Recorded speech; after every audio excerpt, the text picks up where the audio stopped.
রাধে রাধে, জয় শ্রীকৃষ্ণ। বন্ধুরা, আমরা সবাই জানি মানুষ মরণশীল, কিন্তু আত্মা অবিনশ্বর। মানুষের মৃত্যুর পর আত্মা 84 লক্ষ যোনিতে ভ্রমণ করতে থাকে তার কর্মের ফল অনুসারে। পরিশেষে মেলে মানব জন্ম। তো আজকে এই ভিডিওটির মাধ্যমে আমরা জানব আত্মা 84 লক্ষ যোনিতে ভ্রমণ করার পর কিভাবে লাভ করে দুর্লভ মানব জন্ম। তো বন্ধুরা, কবির ভাষায় বলতে হলে বলতে হয়, পুরাণী শাস্ত্রে যাহা আছে বর্ণন, শুনো সে 84 লক্ষ যোনি বিবরণ। সৃষ্টিকর্তা ঈশ্বর পৃথিবীতে দু ধরনের প্রাণের সৃষ্টি করেছেন। একটি হলো স্থাবর শ্রেণী, অর্থাৎ যারা এক স্থানে জন্মায় এবং এক স্থানে মৃত্যুবরণ করে, যেমন আমাদের চারিদিকের গাছপালা, তরুলতা, বৃক্ষরাজি ইত্যাদি হলেও এই শ্রেণীর উদাহরণ। আর দ্বিতীয় শ্রেণীটি হলো জঙ্গম, অর্থাৎ যে শ্রেণীর জীব চলাচল করতে পারে। ঈশ্বর সর্বপ্রথম আমাদের স্থাবর রূপে সৃষ্টি করে থাকেন। এই রূপে আমরা গাছপালা, তরুলতা বা বৃক্ষরাজি হয়ে পৃথিবীকে শোভাদান করে থাকি। কিন্তু এভাবেই বা আর কতকাল? রোদে পুড়ে, বৃষ্টিতে ভিজে, খরায় শুকিয়ে, ঝড়ে ভেঙে নিরন্তর চলতে থাকে বৃক্ষ জন্ম।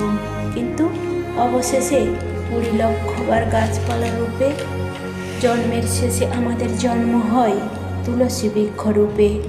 আর সেই তুলসী গাছের পবিত্র পাতা যখন রাধা মাধবের চরণে অর্পিত হয়, তখনই আমাদের মুক্তি মেলে বৃক্ষ জন্ম থেকে। তাই কবির ভাষায় বলতে হলে বলতে হয়, 20 লক্ষবার বৃক্ষ জনিতে জন্ম, তাতে যত কষ্ট হয় অশেষ কারণ।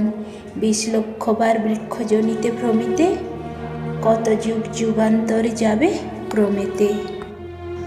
বৃক্ষ জন্মের শেষে আমাদের জন্ম হয় জলজ জীব রূপে।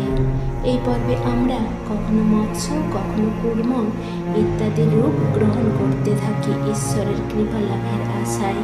কিন্তু এইভাবেই বা যাবে আর কতকাল? অবশেষে আসে মুক্তির পালা। 9 লক্ষবার জলজ প্রাণী হিসাবে জন্মের পর আমাদের জন্ম হয় শঙ্খ রূপে। আর যেদিন সেই জলজ শঙ্খের জল অর্পিত হয় শ্রী রাধা মাধবের চরণে, সেই দিনই আমাদের মুক্তি মেলে জলজ জমি থেকে। তাই কবির ভাষায় বলতে হলে বলতে হয়, মৎস্যে কূর্মে 9 লক্ষবার জন্ম হয়। ভ্রমেতে বাড়িতে জীব কত কষ্ট পায়, 9 লক্ষবার জন্ম হয় ধীরে ধীরে। ঘর বাড়ি ঠিক নেই, যথা তথা ফিরে। তো জলজ যোনি থেকে তো মুক্তি পাওয়া গেল, তবে কি এবার মিলবে মানব জন্ম? না, এবারও আমাদের জন্ম নিতে হবে কীট পতঙ্গ রূপে। কখনো মাছি, কখনো মশা, কেঁচো, শুঁয়োপোকা ইত্যাদি রকমের কীট হয়ে বারবার জন্ম আর বারবার মৃত্যুবরণ করতে হয়। ঠিক এইভাবে কেটে যায় আরও 11 লক্ষ জনম। কীট জন্মের শেষে জীবের জন্ম হয় মৌমাছি রূপে।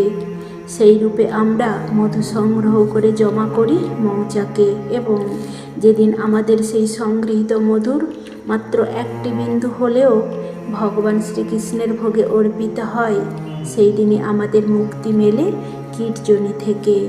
তাই কবির ভাষায় বলা হয়, কৃমি জন্ম 11 লক্ষ ভ্রমিয়া বিশেষ, 10 লক্ষবার পক্ষী জনি শেষে। কীট বা কৃমি জন্মের পরে আমাদের জন্ম হয় পক্ষীকুলে। কত শত হাজারো পক্ষী হয়ে আমরা বিচরণ করি অন্তরিক্ষে। তবে এই জন্মে কখনো সাপের ভয়, কখনো বা তীব্র ক্ষুধার খাদ্যাভাব, কখনো ঝড় জলে নীড় ছিঁড়ে পড়া ইত্যাদি ধরনের যন্ত্রণা সহ্য করতে হয় আমাদের। তবে অন্য জন্মগুলোর মতো এ জন্মেরও শেষ হয়। 10 লক্ষবার পক্ষীকুলে জন্ম নেওয়ার পর আমাদের জন্ম হয় ময়ূর রূপে। আর যেই দিন সেই ময়ূরের পালক মোহন বংশীধারীর চূড়ামণিতে স্থান পায়, সেই দিনই আমরা মুক্তি লাভ করি পক্ষী জন্ম থেকে। তাহলে আমরা ভাবতেই পারি, এবার কি পাবো স্বাদের সেই মানব জন্ম? না, এবারও নয়। এবার আপনাকে জন্ম নিতে হবে পশুকুলে, অর্থাৎ কখনো মাংসাশী বাঘ, সিংহ বা নেকড়ে রূপে, আবার কখনো মাংসাশীদের ভোজন রূপে, অর্থাৎ মৃগ, ছাগ ইত্যাদি রূপে। ঠিক এইভাবে খাদ্য ও খাদক রূপে আপনাকে জন্ম নিতে হবে 30 লক্ষ বার। এরপর একদিন রাধা মাধবের কৃপায় আমাদের জন্ম হয় ধেনু অর্থাৎ গরু রূপে, এবং গাভীর দুগ্ধ দহন করে যখন গোবর্ধনধারীর ভোগে অর্পণ করা হয় তখনই আমাদের মুক্তি মেলে পশুজনি থেকে। তাই কবির ভাষায় বলতে হলে বলতে হয় 30 লক্ষ বার জন্ম পশুর জনিতে, নানা রূপে কত কষ্ট পায় অবনীতে, অবশেষে গোজনিতে জন্ম যে লয়, এর চেয়ে উত্তম জন্ম পশুকুলে নাই।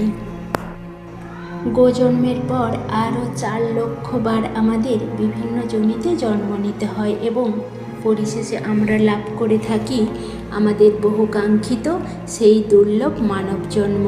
এক্ষেত্রেও ভিন্ন মতের উল্লেখ পাওয়া যায়। এক বর্ণনা অনুযায়ী এই 4 লক্ষ জন্ম আমরা অবহেলিত মানব হিসাবে জন্ম নিয়ে থাকি। তাই কবির ভাষায় গোজনির শেষে পশুজনি নাই, মনুষ্যজনিতে এবার জন্ম তার হয়। মানবকুলেতে জন্ম 4 লক্ষ বার, অপরূপ সেবারতা কহি সবিস্তার। আবার দ্বিতীয় বর্ণনা অনুযায়ী গোজন্মের পর 4 লক্ষ বার বানরজনিতে জন্ম হয় আমাদের। আর এইভাবে 84 লক্ষ জন্মের পর আমাদের জন্ম হয় মানবকুলে। তবে মানবকুলে জন্ম লাভ করার পরেও যদি আমরা আমাদের আত্মাকে মুক্তি দিতে না পারি, তাহলে আমাদেরকে আবারও সেই 84 লক্ষ জনিতে পরিভ্রমণ করতে হয়। কবির ভাষায় বলা হয়, জন্মিয়া মানবকুলে আত্মা না উদ্ধারে, পুনশ্চে 84 লক্ষ জনি পথে ঘুরে, বারবার জন্ম লাভে কত কষ্ট পায়, শ্রীচরণ দাসে বলে নাই কো উপায়।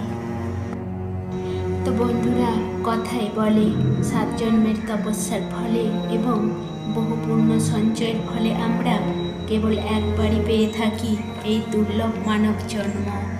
তাই এই অমূল্য মানব জন্মকে সার্থক করতে আমরা সময় থাকতে পরম পিতা ভগবান শ্রীকৃষ্ণের চরণে নিজেকে সমর্পিত করব এবং সৎকর্ম ও সৎপথের ব্রতী হব, এই অঙ্গীকারই আমরা করব। তো বন্ধুরা, আজকের ভিডিওটি এইখানেই শেষ করলাম। রাধে রাধে, জয় শ্রীকৃষ্ণ।